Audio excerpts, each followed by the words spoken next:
Sud Radio, faut que ça change. Anthony Martin Smith. Un peu plus de 19h30 après bien 2 semaines d'absence. Je suis content d'être là avec vous.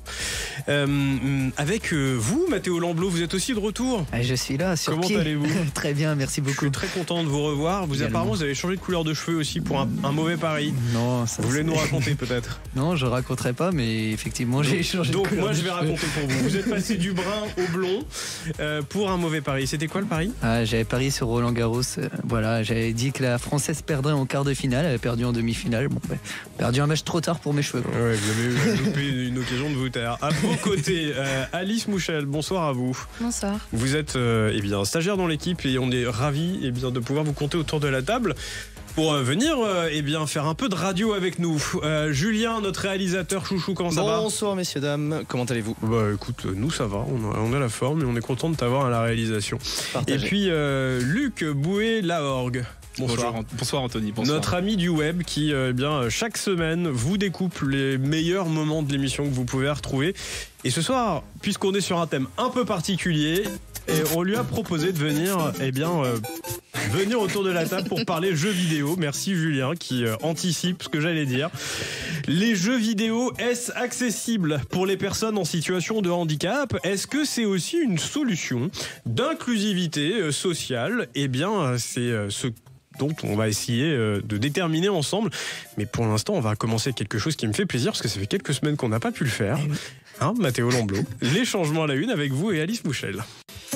Agissons ensemble pour une société plus juste. L'association APF France Handicap présente Sud Radio, les changements à la une. Les changements à la une, Mathéo Lamblot avec Alice Mouchel cette semaine en ce samedi 21 juin 2025. La semaine passée à l'ONU se tenait la 18e édition de cette convention pour les droits des personnes handicapées.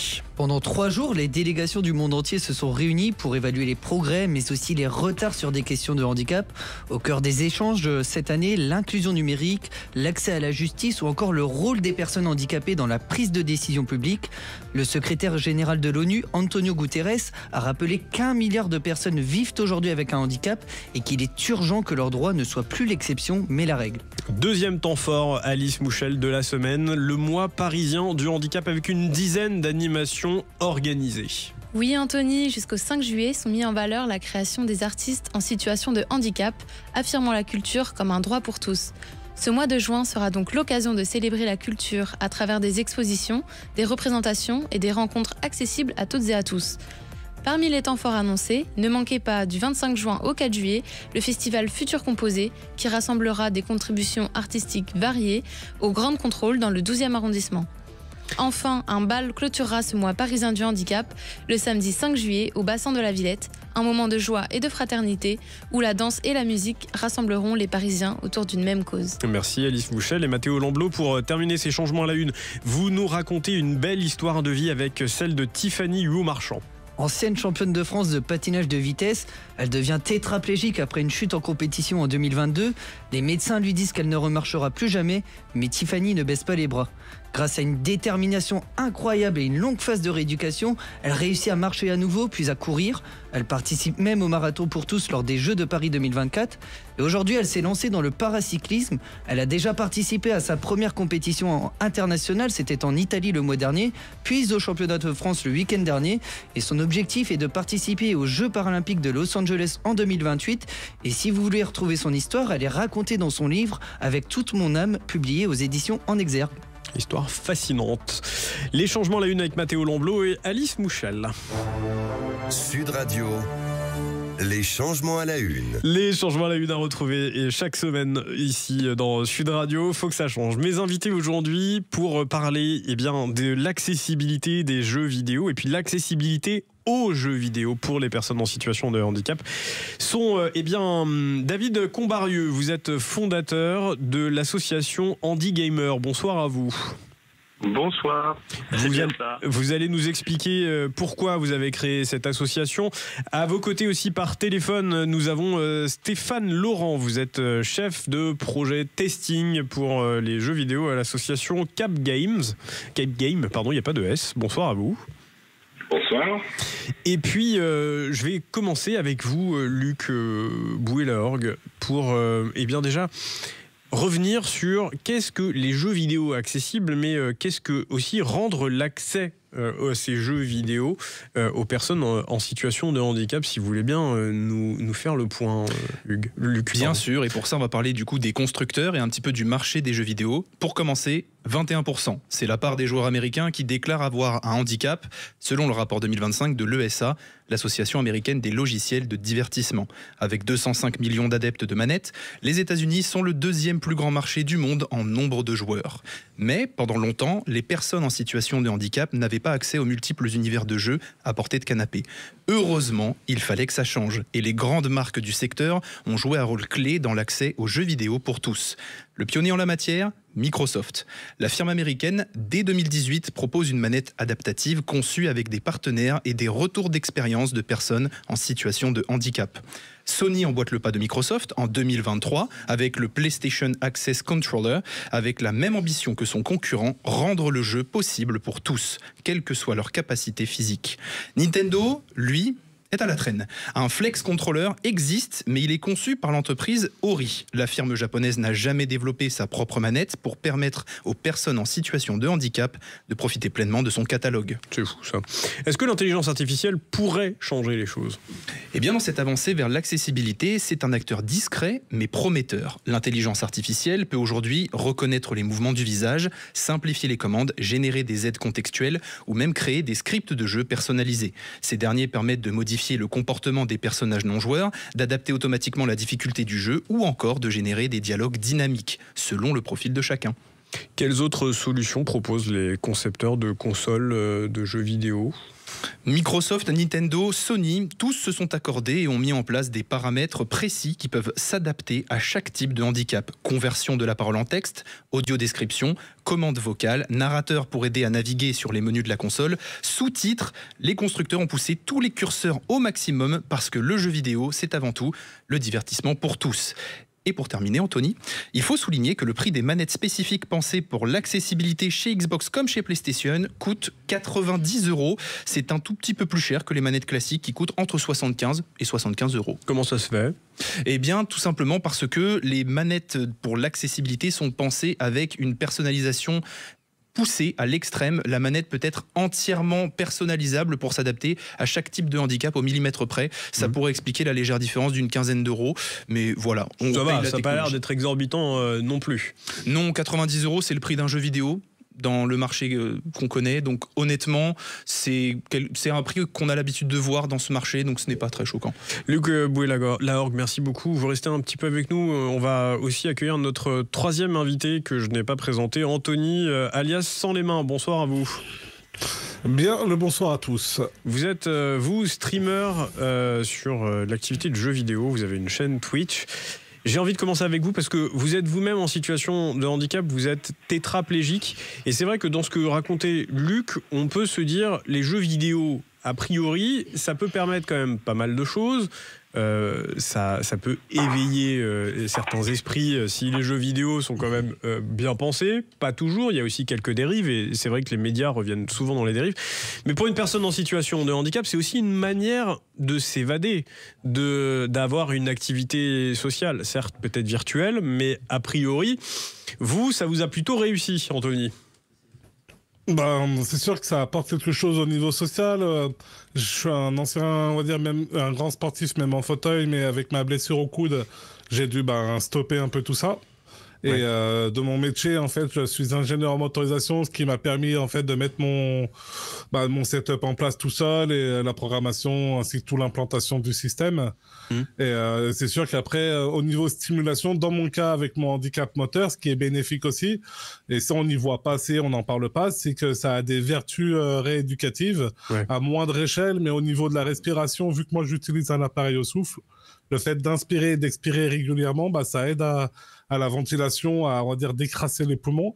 Et au point de vue de l'équilibre, en fait, vu qu'on n'a pas d'équilibre du tronc, les tétras, et du coup, ça me force à bien bosser mon équilibre. Alors, du coup, il y a des vertus, on va dire, sociales qui sont pas à négliger, surtout sur un jeune handicapé qui a on va dire pas grande issue, c'est au niveau professionnel, en France je parle, mais au niveau formation, pour les personnes en situation de handicap moteur, il n'existe pas grande formation, grande issue professionnelle, malheureusement. Ouais. Quand on est jeune accidenté, après, quand on a comme moi j'ai eu 20 ans, j'avais mes diplômes, j'avais mon savoir, du coup c'est moins pénalisant, mais un jeune, ça pourrait même lui permettre de devenir créateur de contenu et d'ouvrir des possibilités en community manager, pas mal de choses qui touchent aux jeux vidéo et au multimédia. Handicap moteur ou aussi handicap visuel, en tout cas c'est les deux situations de handicap, Luc, là, qui empêche une personne en situation que je viens de décrire d'accéder aux jeux vidéo ou pour des raisons d'inaccessibilité à la création. C'est vrai, c'est principalement les deux causes qui rentrent en ligne de compte quand on parle d'accessibilité dans le jeu vidéo. Il est vrai que les constructeurs aujourd'hui ont grandement simplifié l'accessibilité à leurs interfaces, à leurs consoles et plus globalement à leurs jeux. Dans les menus de n'importe quel Xbox ou PlayStation ou même Switch, vous pourrez retrouver les caractéristiques que j'ai décrites dans la chronique un petit peu plus tôt, c'est-à-dire zoomer les textes au besoin pour ceux qui ont des déficiences visuelles, avoir des narrateurs qui vont vous expliquer où est-ce que vous naviguez quand vous êtes sur le menu de la console, avoir un système de sous-titrage pour les sourds, avoir un système d'audio-description pour les malentendants. Donc tout est vraiment pensé pour adapter les consoles de jeux et leurs univers à ceux qui désirent se divertir. David Combarieux, vous avez fondé l'association Handy Gamer et vous l'avez fait justement pour votre fils qui a eu un accident. Et vous dites que vous l'avez fait pour lui permettre d'accéder aux jeux vidéo et ainsi lui proposer une autre forme de voyage. Oui, j'ai dû dire ça. Oui. Non, mais effectivement, moi, j'ai créé cet asso au départ parce que suite aux travaux que j'ai fait pour lui spécifiquement, j'ai pu constater qu'il y avait énormément de joueurs dans la même situation que lui. Ils pouvaient pas tenir une manette de jeu, pour faire simple. Et à l'époque, j'ai constaté qu'au niveau de l'industrie, du matériel disponible en boutique, il y avait absolument rien qui lui convenait. Et donc c'est comme ça que le projet est né, on va dire. Donc ça incluait beaucoup de choses différentes à l'époque. Accompagner des joueurs sur des événements gaming, e-sport, voire jusqu'à la compétition. Donc l'association au départ, elle payait des fois juste un billet de train pour une personne pour pouvoir l'envoyer sur un événement jeu vidéo. Ouais. Et après, effectivement, on s'est vraiment focusé sur le matériel et donc pouvoir imaginer des façons de jouer différentes pour différents types de handicaps moteurs. Vous bougez pas, merci beaucoup David Combarieux. Sur Sud Radio, on revient après une très courte pause publicitaire.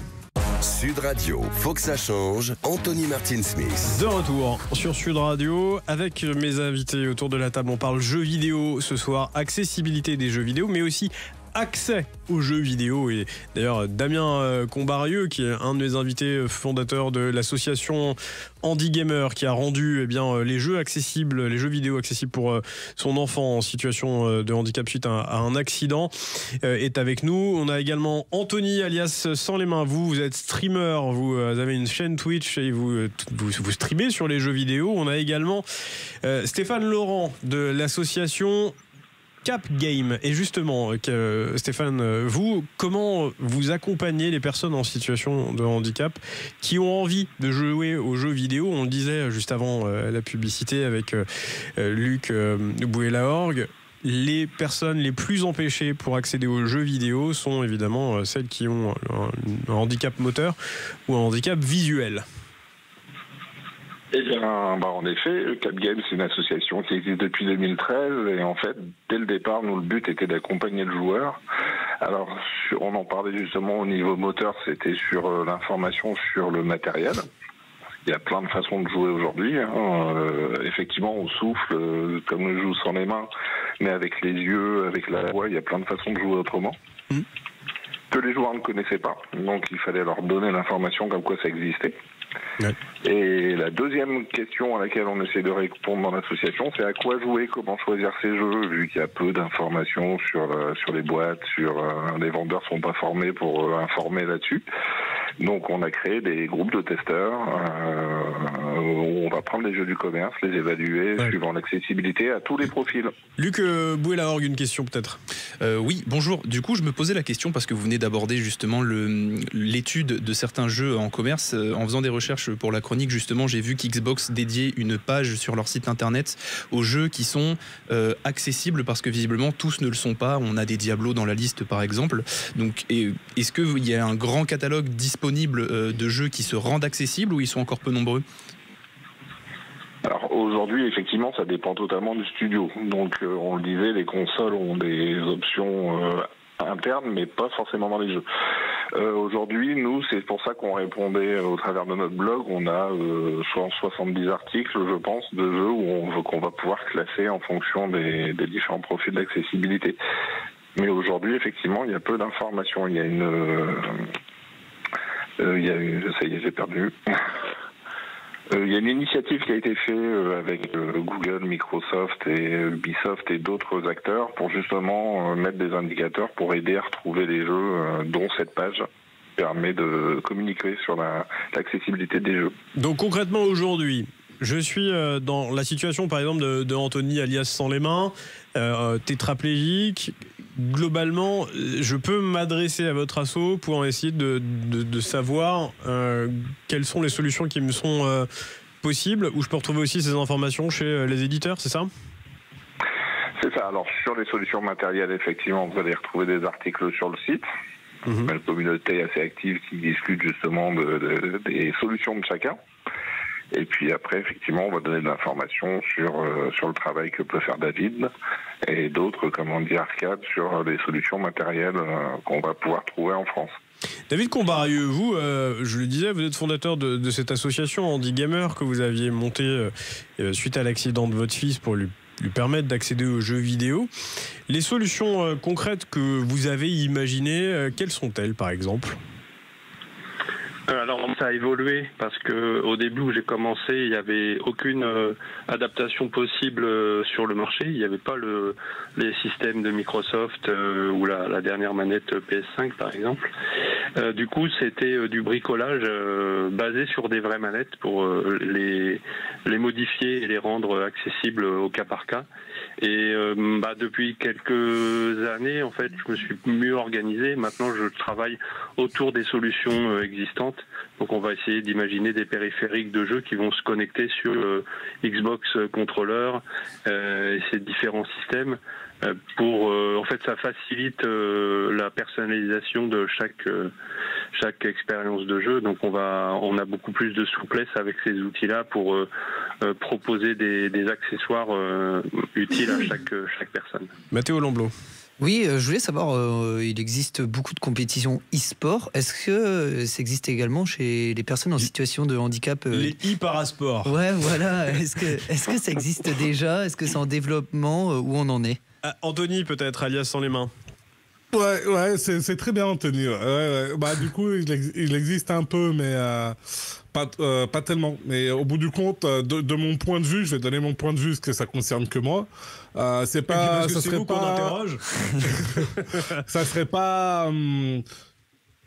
Alors, désolé pour les fans du jeu paralympique, mais pour moi, en fait, il n'y a pas assez d'équité. Et vu qu'il n'y a pas assez de joueurs dans la même situation, le problème, c'est qu'on va se retrouver encore comme certaines disciplines où les niveaux sont pas similaires. Et moi, personnellement, je suis un gros compétiteur.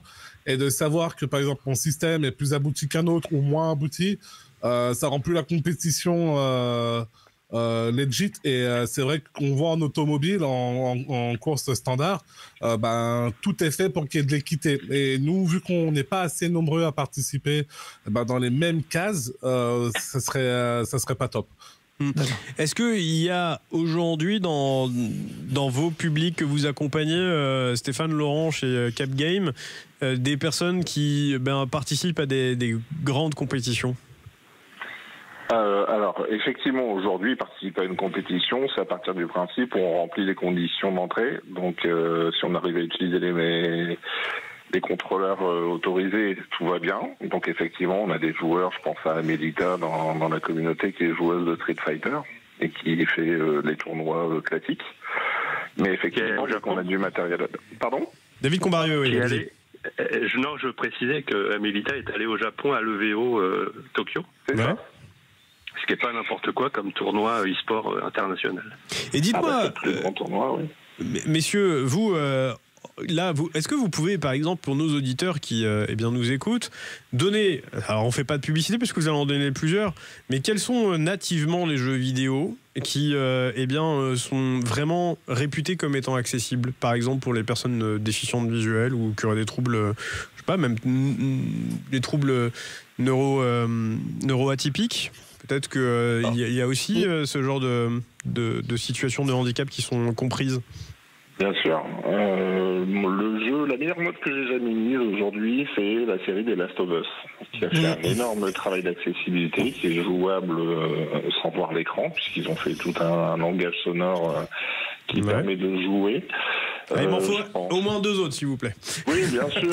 Forza Motorsport, qui est également très accessible, où on peut quasiment tout automatiser et rendre au joueur ce qu'il a envie de faire. Et Minecraft, si je peux me permettre. Merci Anthony. Oui. Alias sans les mots. Minecraft, je suis tombé sur un live justement où il est possibilité, alors vu que je suis pas non-voyant et malvoyant, je pourrais pas en dire plus, mais je sais que Minecraft écoutez, moi je suis Anthony sans les yeux, je vais peut-être essayer pour vous si vous voulez. Et du coup, il propose du braille. Alors du coup, à voir comment après... du braille c'est utilisable. Ouais, du coup, je sais pas comment c'est. Ils viennent transpercer votre écran.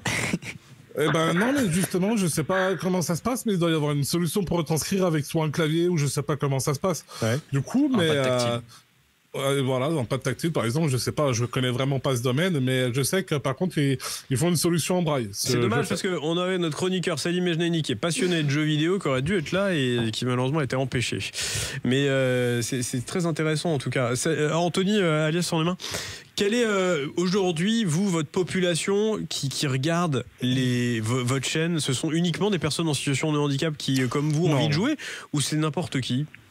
Non, n'importe qui. Et c'est vrai que je travaille beaucoup aussi avec David parce qu'en fait, dû à mes compétences et le fait que je sois dedans, j'ai un peu de personnes en situation de handicap avec qui je travaille pour les aider à se mettre en place.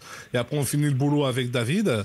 Mais en général, c'est des gens, on va dire normaux, hein, standards. Excusez-moi, je sais que normalement, les gens ils n'aiment pas dire qu'on dit ça, mais c'est des gens standards et j'essaie d'apporter une autre image du handicap parce que ça n'a pas beaucoup changé. On dit que oui, mais l'image sur le handicap est restée un peu comme à l'ancienne.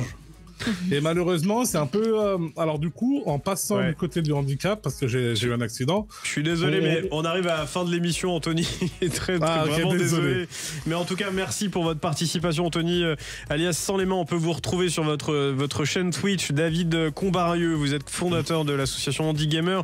Et puis Stéphane Laurent, vous représentez l'association Cap Game et vous accompagnez les personnes en situation de handicap qui ont envie de jouer. Je voudrais juste avoir une pensée, les amis, aujourd'hui pour 2 membres, entre guillemets, de notre famille. Faut que ça change. Je pense à Riyad Salem qui traverse des moments personnels difficiles pour sa santé, donc une très grosse pensée à toi, mon ami, et puis aussi à Laetitia Moron qui traverse avec ses filles un moment très douloureux, donc on pense très fort à vous. On est là aussi avec vous. Je voulais vous remercier, Alice Mouchel, d'avoir été là ce soir, Luc Laorgue, merci aussi, Boué Laorgue, excusez-moi, Mathéo Lamblot, et puis bougez pas sur Sud Radio, Bordeaux-Bègles, Toulon. La 2e demi-finale en direct de Lyon avec l'équipe de Sud Radio juste après la pub.